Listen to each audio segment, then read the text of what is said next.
नमस्कार, मैं Mukesh Kumar Sharma, associate professor in zoology, SPC government college Ajmer. पिछली पिछली क्लास में हमने सेल मेम्ब्रेन के स्ट्रक्चर में फॉस्फोलिपिड्स,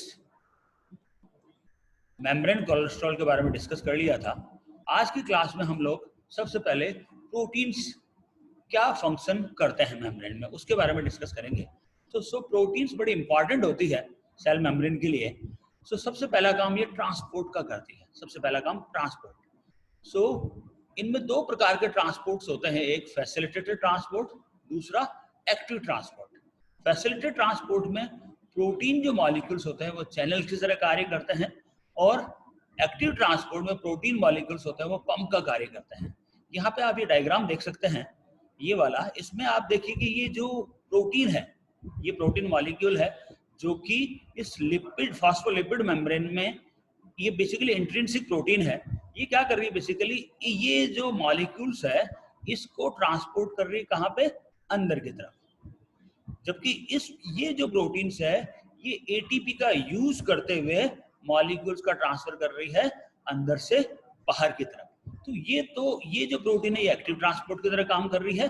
यहाँ पे ये जो प्रोटीन है ये फैसिलिटेटेड ट्रांसपोर्ट का कार्य कर रही है। दूसरा जो इंपॉर्टेंट फंक्शन है वो है सिग्नल ट्रांसडक्शन या रिसेप्टर्स। ये जो प्रोटीन्स होती है ये पेप्टाइड बेस्ड जो हार्मोन्स होते हैं, जैसे कि फॉर एग्जांपल इंसुलिन तथा ग्लूकागोन, ये देखिए आप, ये उनके जो सिग्नलिंग जो प्रोसेस होता है उसमें इंपॉर्टेंट रोल प्ले करती है। ये देखिए आप, ये जो प्रोटीन है ये क्या है, बेसिकली रिसेप्टर का काम कर रही है। यहाँ पे आपका जो हार्मोन्स है ये यहाँ पे आके अटैच हुआ, ये प्रोटीन एक्टिवेट होती है, और ये प्रोटीन एक्टिवेट होकर के आगे सिग्नलिंग प्रोसेस को आगे ट्रांसफर करती है। तीसरा इंपॉर्टेंट काम एंकोरेज। कुछ प्रोटीन्स मॉलिक्यूल्स ऐसे होते हैं जो कि साइटोस्केलेटन अटैचमेंट तथा एक्स्ट्रा सेलुलर मैट्रिक्स के लिए बड़ा इंपॉर्टेंट रोल प्ले करते हैं। यहाँ पे आप ये जो एंकोरेज में ये जो प्रोटीन आप देख सकते हैं, ये साइटोस्केलेटन अटैचमेंट या तथा एक्स्ट्रा सेलुलर मैट्रिक्स की तरह कार्य कर रही है। तीसरा इंपॉर्टेंट काम है cell cell recognition. Cell cell recognition में एमएससी प्रोटीन्स होती है जिनको हम कहते हैं मेजर हिस्टोकम्पैटिबिलिटी प्रोटीन्स। ये जो प्रोटीन्स होती है बेसिकली ये एंटीजेंस होते हैं जो कि एंटीजन प्रेजेंटिंग सेल्स तथा बाकी सभी सेल्स के ऊपर लगी हुई होती है। ये दो प्रकार की होती है, MSc first and MSc second. इसके बारे में डिटेल में हम डिस्कस नहीं करेंगे, लेकिन ये जो एमएससी प्रोटीन्स होती है ये दूसरी जो सेल्स होती है जो कि एंटीजन प्रेजेंटिंग सेल्स है उसमें एंटीजन को पहचानने का कार्य करती है, जबकि सेल्फ तथा नॉन सेल्फ सेल्स में भी डिफरेंस करने का कार्य करती है। और जो एंटीजेंस होते हैं वो भी प्रोटीन्स होते हैं, वो भी सेल के रिकॉग्निशन में इंपॉर्टेंट रोल प्ले करते हैं। इंटरसेलुलर जॉइनिंग की तरह भी ये प्रोटीन्स काम करती है, जैसे कि टाइट जंक्शन तथा प्लाज्मोडेस्माटा के में भी ये प्रोटीन्स इंपॉर्टेंट रोल प्ले करती है। यहाँ पे आप देख सकते हैं इंटरसेलुलर जॉइनिंग में ये जो प्रोटीन्स है ये दोनों सेल्स को जोड़ रही है। एंजाइमेटिक एक्टिविटी में जैसे कि मेटाबॉलिक पाथवेज है, उनमें इलेक्ट्रॉन ट्रांसपोर्ट चेन है, उसमें भी ये प्रोटीन्स बड़े इंपॉर्टेंट रोल प्ले करते हैं। यहाँ पे आप देख सकते हैं ये सबस्ट्रेट यहाँ जुड़ रहा है, यहाँ से ये सबस्ट्रेट निकल रहा है। जैसे कि फॉर एग्जाम्पल साइटोक्रोम जैसे होते हैं या इलेक्ट्रॉन जो कैरियर्स होते हैं उनमें ये प्रोटीन्स इंपॉर्टेंट रोल प्ले करती है। तो इस प्रकार से जो प्रोटीन्स होती है वो मेम्ब्रेन फंक्शंस में के लिए बड़ी इंपॉर्टेंट होती है या अपन कहें बड़ी क्रिटिकल होती है। अब यदि हम सेल मेम्ब्रेन के स्ट्रक्चर यदि देखें तो बेसिकली सेल मेम्ब्रेन के स्ट्रक्चर में, जैसे अभी आपको बताया था मैंने कि पिछले क्लास में बताया था कि मेम्ब्रेन जो है basically it consist of phospholipid bilayer. ये फॉस्फोलिपिड बायलेयर है, यहाँ पे ये फॉस्फोलिपिड है, ये इसका पोलर एंड है, ये नॉन पोलर एंड है, यहाँ पे अगेन ये पोलर एंड है और ये नॉन पोलर एंड है। तो ये क्या कर रही है, फॉस्फोलिपिड बायलेयर का निर्माण कर रही है। और ये कैसे किस अरेंजमेंट में सिचुएटेड है, ये फ्लूइड मोज़ेक अरेंजमेंट में सिचुएटेड है। इसमें दो प्रकार की प्रोटीन्स है, एक प्रोटीन जो कि इंट्रिंसिक प्रोटीन्स है ये रही, इसका जो ये हाइड्रोफिलिक जो पोर्शन है ये बाहर की तरफ है, और ये जो पोर्शन है basically the surface of cell membranes are hydrophilic, means it's a water loving, and the interior are hydrophobic. जो अंदर की तरफ है वो कौन सा है, हाइड्रोफोबिक है। इसी तरीके से प्रोटीन्स का ये हाइड्रोफिलिक रीजन है और ये हाइड्रोफोबिक रीजन है। यदि हम इसकी स्ट्रक्चर देखें तो इसमें क्या होता है, ग्लाइकोप्रोटीन्स होता है। जैसे मैंने आपको कार्बोहाइड्रेट के स्ट्रक्चर में बताया था कि इसमें ग्लाइकोप्रोटीन्स भी होते हैं बेसिकली। तो ये ग्लाइकोप्रोटीन्स क्या करते हैं, ये these plays an important role in cellular recognition and immune responses. They help stabilises the membrane structure addition between cells. तो यहाँ पे ये प्रोटीन्स है और ये आपका कार्बोहाइड्रेट्स है, ये दोनों मिलकर क्या कर रहे हैं, ग्लाइकोप्रोटीन्स का निर्माण कर रहे हैं। तो ये carbohydrate these are found on outer layer linked to protruding proteins. This is called as glycoprotein. So ये glycoprotein का ये कार्य हो गया। Some proteins called peripheral proteins, those are stuck to the surface of the membrane. ये है आपकी peripheral proteins है, या अपन कहते हैं अपन extrinsic protein है। ये आपकी प्रोटीन कौन सी है, intrinsic proteins है। इनमें कुछ जो प्रोटीन्स होती है, some proteins completely penetrate the phospholipid bilayer. These proteins may control the movement of specific molecules into and out of the cells.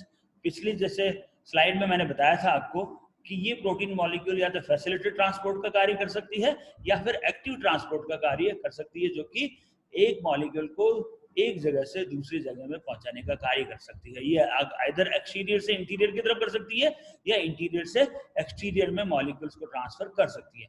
इसमें कुछ ग्लाइकोलिपिड्स भी होते हैं। These act as a surface receptors and stabilizes the membrane, common in brain cells and nerve cells. अब इनका कार्य क्या होता है बेसिकली, सो जो ग्लाइकोप्रोटीन्स है that plays important role in cell recognition between cells, antibodies, hormones and viruses. Cholesterol is important in the membrane that disturbs the close packing of the phospholipids and keeps the membrane more fluid. जैसा मैंने आपको बताया था कि ये जो cholesterol है ये दो फॉस्फोलिपिड के बीच में पाया जाता है। तो ये क्या कर रहा है बेसिकली, इनकी जो क्लोज पैकिंग है उसको डिस्टर्ब कर रहा है, जिससे कि ये जो मेम्ब्रेन है that become more fluid. It provides rigidity and water resistance and membrane would break down without it. और यदि इसके अभाव में मेम्ब्रेन टूट सकती है। जैसे ये बीच में आ गया तो मेम्ब्रेन क्या हो, इसमें फ्लूइड वाली नेचर वाली हो गई, जिससे कि है ना जो ये इनमें रिजिडिटी और वाटर रेजिस्टेंस डेवलप हो गई। In plants it present as a phytosterol. Plants में कोलेस्ट्रॉल का अभाव होता है, इसमें फाइटोस्टेरॉल पाया जाता है। Glycolipids also have a role in helping cells to aggregate in the formation of tissues. So glycolipids भी बड़ी इंपॉर्टेंट होती है। क्या करती है बेसिकली, सेल्स को एग्रीगेट करके और टिश्यूज का निर्माण करती है। ये प्रोटीन्स के बारे में मैं बता ही चुका हूं आपको कि ये जो प्रोटीन्स है, जो कि इंट्रिंसिक प्रोटीन्स है, ये कुछ आयंस तथा कार्बोहाइड्रेट्स को ट्रांसपोर्ट करती है अक्रॉस द मेम्ब्रेन। और ये जो प्रोटीन्स है या तो फैसिलिटेड ट्रांसपोर्ट की तरह काम करती है या फिर अपन एक्टिव ट्रांसपोर्ट की तरह कार्य करती है।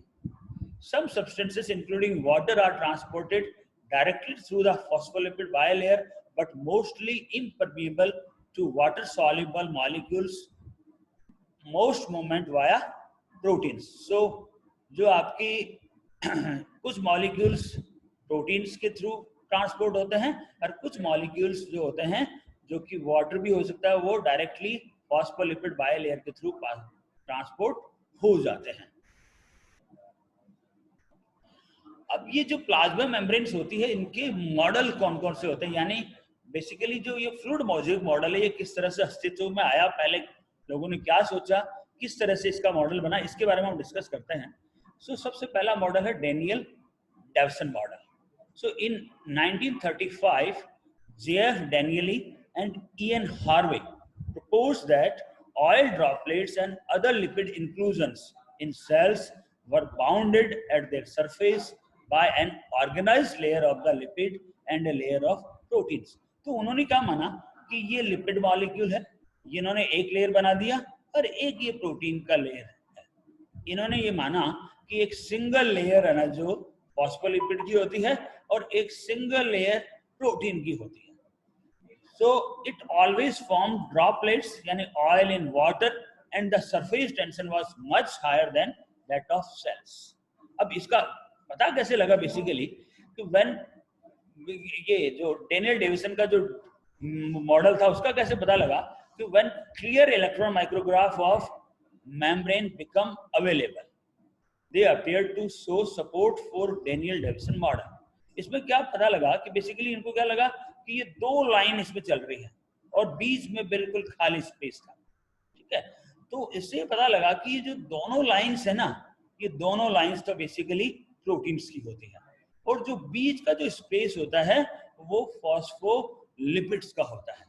So in this two dark parallel line with a light coloured region in between, proteins appear dark in electron micrograph. ये जो प्रोटीन से डार्क दिख रही है जो कि इलेक्ट्रॉन माइक्रोग्राफ में दिख रही है, and phospholipids appear light, possibly indicating protein layers either side of A phospholipid core, showing A 3 layered structure. तो पहले जो डबल लेयर्ड स्ट्रक्चर बताई गई थी उससे बाद में पता लगा कि बेसिकली 3 लेयर्ड स्ट्रक्चर है जिसमें क्या है, दोनों तरफ तो प्रोटीन्स है और बीच में क्या है आपका फॉस्फोलिपिड मॉलिक्यूल्स है. अब इसके जो इस मॉडल के फीचर्स क्या थे, basically it was postulated that the protein which consisted of a monomolecular layer of hydrated molecule faced the aqueous cytoplasm and simultaneously interacted with the polar portion of the lipid layer. आगे के diagram में बताऊंगा बाकी में हो क्या रहा है इसमें. And the non-polar portion of the lipid layer faced the hydrophobic oil phase of the droplet interior. तो हो क्या रहा है बेसिकली यहाँ पे, ये क्या आपकी लिपिड बायलेयर है जिसमें क्या हो रहा है, ये तो आपका पोलर एंड है और ये आपका नॉन पोलर एंड है. ये आपका कैसा है, हाइड्रोफिलिक, ये आपका है हाइड्रोफोबिक. तो ये इंटीरियर की तरफ है और ये वाला रीजन है ये बाहर की तरफ है और इनके दोनों की तरफ क्या है, एक एक लेयर इसमें प्रोटीन्स की मौजूद है. तो इस प्रकार से ये ट्रिपल लेयर्ड स्ट्रक्चर हो गई, बाहर की तरफ प्रोटीन्स 2 लेयर की और एक लेयर आपकी फॉस्फोलिपिड की layer. So in this surface, the natural surface activity of the protein would account for the low interfacial tension of the droplet membrane. Shortly thereafter, Danieli and S. Davison suggested that the plasma membrane itself might be composed of 2 such lipid protein bilayer. जैसा मैं बता चुका हूँ कि 2 ऐसे lipid protein bilayer की बनी है, one facing the interior of the cell and the other facing the external milieu. यानी यहाँ पे क्या हो रहा है, ये बाहर की तरफ है और ये इंटरनल की तरफ, यानी 2 प्रोटीन लेयर हो गई जो कि एक बाहर की तरफ है और एक अंदर की तरफ है. In this arrangement the association between the surface proteins and bimolecular lipid left would be maintained primarily by electrostatic interaction between the polar end of each lipid molecules and charged amino acid side chain of the polypeptide layer.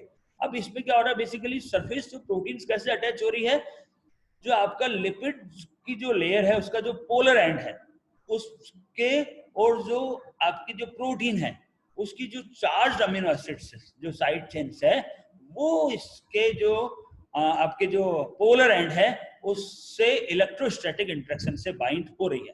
तो इस प्रकार से Daniel deviation ने ये model दिया जिसमें क्या हुआ, बाहर की तरफ प्रोटीन्स हो गई एक एक लेयर और अंदर की तरफ आपकी फॉस्फोलिपिड बायलेयर है जिसका पोलर एंड यहाँ है और नॉन पोलर एंड दोनों आसपास है. तो ये क्या हुआ, यहाँ पे पोलर एंड, यहाँ पे पोलर एंड, तो ये बायलेयर हो गई और यहाँ पे ये दोनों प्रोटीन्स हो गए. सो आज के लिए इतना ही. आगे के जो मॉडल हम आगे की क्लास में डिस्कस करेंगे.